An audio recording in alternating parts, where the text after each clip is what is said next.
लेकिन अब उनका एक्सीडेंट हो गया, तो अब एक्सीडेंट के बाद भी कुछ लोगों को कंटेंट वो एज अ कंटेंट यूज कर रहे हैं, और लोग बोल रहे हैं कि नहीं, ये सीट बेल्ट लगा के गाड़ी ठोक दिया, या ये राइडर है तो इसको पता है कि गाड़ी कैसे चलाना, एक्सीडेंट कैसे करना है कि वो एक्सीडेंट भी हो जाए और इंसान बच भी जाए। इस तरीके से डोभाल अपनी वीडियो में भी अपनी माँ का जिक्र करते हुए नजर आए हैं। तो क्या पता माँ की ममता जागती है नहीं जागती है, उनका देखिए पारिवारिक मामला है पूरा। जब वो ड्राइव कर रहे थे और जब वो इंस्टाग्राम पे लाइव आए हुए थे, उस समय करीबन 80,000 लोग उनको देख रहे थे, और उस दौरान ही वो ड्राइव करते करते कहते हैं कि आज मेरी आखिरी ड्राइव है। नमस्कार दोस्तों, न्यूज इंडिया का डिजिटल प्लेटफॉर्म देख रहे हैं आप। मैं हूं अनामिका और मेरे साथ मेरी सहयोगी सपना मौजूद है। हमने पिछले वीडियो में बात करा था कि कैसे अनुराग डोभाल जो है UK07 राइडर, वो अपने 2 घंटे 15 मिनट का, करीब 2 घंटे 15 मिनट का वीडियो बनाते हैं। उसमें वो तमाम बड़े खुलासे करते हैं अपने परिवार को लेकर के, अपनी निजी जिंदगी को लेकर के, और काफी रोते हुए, काफी भावुक, डिप्रेस्ड नजर आते हैं। तो फिर कल से एक वीडियो उनका काफी ज्यादा वायरल हो रहा है, जिसमें वो लाइव आते हैं इंस्टाग्राम पे, लाइव आकर के वो ड्राइव करते हैं, काफी स्पीड में अपनी जो फॉर्च्यूनर है उसको चलाते हुए नजर आते हैं, और काफी कुछ बात करते हुए नजर आते हैं। फिर अचानक उनका एक्सीडेंट हो जाता है, और फिर वो जो लाइव वीडियो है वो वायरल हो जाता है। तो उसी से रिलेटेड आज हम बात करने वाले हैं। तो सपना, क्या आपने वो वीडियो देखी है? हाँ बिल्कुल अनामिका, मैंने वो वीडियो देखी है। इसमें मैंने देखा है कि किस तरीके से जो यूके राइडर है ड्राइव कर रहे हैं। करीबन जब वो ड्राइव कर रहे थे और जब वो इंस्टाग्राम पे लाइव आए हुए थे, उस समय करीबन 80,000 लोग उनको देख रहे थे, और उस दौरान ही वो ड्राइव करते करते कहते हैं कि आज मेरी आखिरी ड्राइव है। इसके साथ ही वो ये कहते हुए भी नजर आते हैं अपनी मदर के लिए कि अगर अगला जन्म मिले और मैं तुम्हारा बेटा बन के पैदा हूँ तो मुझे सिर्फ प्यार देना। इसके साथ ही यूके राइडर ये भी कहते नजर आते हैं कि अब मैं किसको कॉल करूं, मेरे पास कोई है ही नहीं।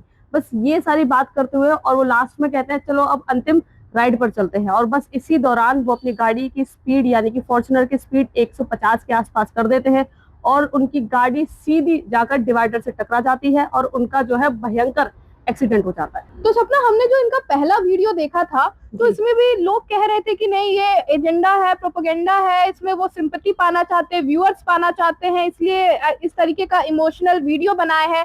लेकिन अब उनका एक्सीडेंट हो गया, तो अब एक्सीडेंट के बाद भी कुछ लोगों को कंटेंट वो एज अ कंटेंट यूज कर रहे हैं, और लोग बोल रहे हैं कि नहीं, ये सीट बेल्ट लगा के गाड़ी ठोक दिया, या ये राइडर है तो इसको पता है कि गाड़ी कैसे चलाना, एक्सीडेंट कैसे करना है कि वो एक्सीडेंट भी हो जाए और इंसान बच भी जाए। तो इस पे भी लोग उनको ट्रोल कर रहे हैं। तो अब इस पे क्या कहना है आपका? देखिए, मैं अगर बतौर यूट्यूबर या सोशल मीडिया पर्सन के बेसिस पे बात करूं, अगर वो कोई काम अच्छा करेंगे तब भी लोग आपको ट्रोल करेंगे, अगर आप कोई काम खराब करेंगे तब भी लोग आपको ट्रोल करेंगे।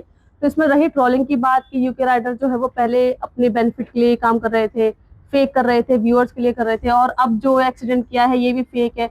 तो मुझे लगता है कि कोई भी व्यक्ति जो है वो फेक कर सकता है, ऐसी बात नहीं है। सोशल मीडिया पे अगर आपके व्यूज नहीं आएंगे, आपका कंटेंट अच्छा नहीं चलेगा, तो आप अर्न कहाँ से करेंगे अगर आपका मेन मोटिव वहीं से ही अर्निंग है तो। लेकिन अगर कोई व्यक्ति अब जान पर ही खेल गया है, बिल्कुल उसको दिख रहा है आंखों से ही, जैसे कि सब बोल रहे हैं कि सीट बेल्ट लगा रखी थी, नहीं लगा रखी थी, उसके बावजूद एक्सीडेंट हो गया, ड्राइवर इतना परफेक्ट है उसके बाद भी उसने एक्सीडेंट कर लिया, गाड़ी कंट्रोल कर सकता था। अगर इन सारी चीजों के बारे में हम लोग बात करें तो ऑब्वियस सी बात है कि उसको भी ये सारी चीजें पता होंगी।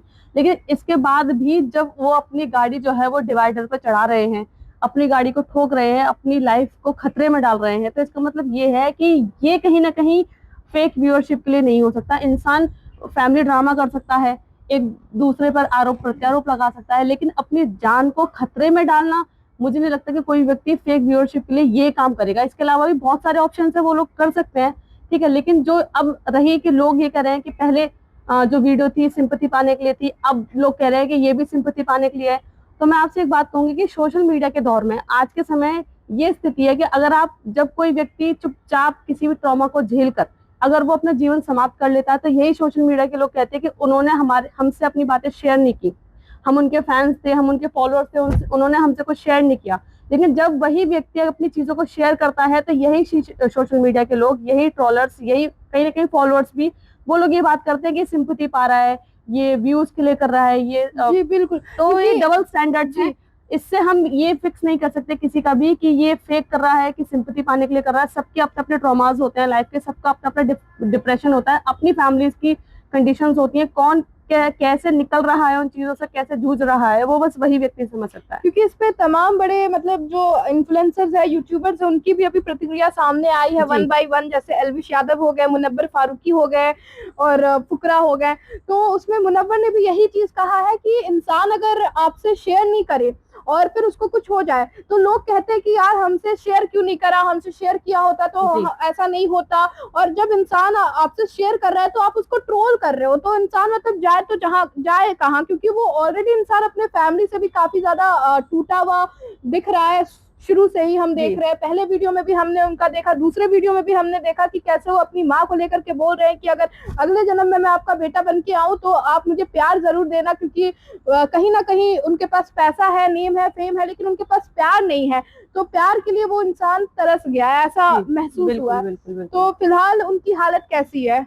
फिलहाल तो उन्हें एक वहीं जहाँ पर उनका एक्सीडेंट हुआ था वहां से एक निजी अस्पताल में उन्हें भर्ती कराया गया है, वहां पर उनका ट्रीटमेंट चल रहा है। उनके मैनेजर का भी मतलब कि मैसेज आया है इंस्टाग्राम पर ही लोगों को कि आप लोग प्रे कीजिए कि वो जल्दी ठीक हो जाए। हालांकि डॉक्टर की तरफ से ये कहा गया है कि उनको सामान्य चोटें हैं, लेकिन अभी वो रिकवरी पर ही है। ठीक है, तो अब देखते हैं उनकी क्या स्थिति आगे बनती है। एक्सीडेंट जो है वो काफी ज्यादा जोरदार हुआ था। अब हम अपनी इस वीडियो में भी दिखाएंगे आपको कि किस तरीके से इतना खतरनाक एक्सीडेंट हुआ है कि उसके बाद के भी विजुअल सामने आए, जब उनको डोभाल को बाहर निकालने की कोशिश की जा रही है तब भी वो चीख रहे हैं, चिल्ला रहे हैं। तो समझ सकते हैं कि कोई इंसान जानबूझकर इतनी बड़ी घटना या अपने आप को इतना हार्म नहीं कर सकता, उसके पीछे जरूर कुछ ना कुछ कोई बड़ा ही रीजन है। इसकी वजह से ये पूरा कृत्य जो है अभी तक हो रहा है उनके साथ। अच्छा सपना, अभी तक में जितना मुझे पता है उनके परिवार से भी कोई उनसे हॉस्पिटल विजिट करने नहीं गया है और अभी उनकी वाइफ का भी कोई प्रतिक्रिया सामने नहीं आया है। तो इस पे क्या कहना चाहेंगे आप? क्या लगता है उनके फैमिली से कोई आएगा उनसे मिलने? क्या चीजें सुलझ सकती है? ये तो अनामिका आने वाला समय ही बताएगा कि उनकी फैमिली उनसे मिलने आती है या नहीं आती है, वाइफ आती है कि नहीं आती है। जिस तरीके से डोभाल अपनी वीडियो में भी अपनी माँ का जिक्र करते हुए नजर आए हैं, तो क्या पता माँ की ममता जागती है नहीं जागती है। उनका देखिए पारिवारिक मामला है पूरा, लेकिन पारिवारिक मामला अब जब समाज में आ चुका है, सार्वजनिक हो चुका है, तो लोग अलग अलग बातें करेंगे। लेकिन सवाल कहीं ना कहीं है, क्या पत्नी उनसे मिलने आएगी, क्या माँ बाप उनसे मिलने आएंगे, क्या उनके भाई आएंगे, पत्नी आएगी, बहुत सारी चीजें हैं, वो तो देखना होगा आने वाले समय में। आज कल परसों कि अब उनके परिवार की तरफ से क्या नया कदम उठाया जा सकता है, क्योंकि डोभाल ने तो अपनी चीजों को खत्म कर लिया, उन्होंने एक्सीडेंट कर लिया, वो अस्पताल में भर्ती है। अब उनके परिवार की तरफ से अगला कदम क्या होगा ये देखना काफी ज्यादा दिलचस्प होगा। इसी के साथ हम इस वीडियो को समाप्त कर रहे हैं। हमारे साथ न्यूज इंडिया डिजिटल प्लेटफॉर्म पे जुड़े रहिए। धन्यवाद।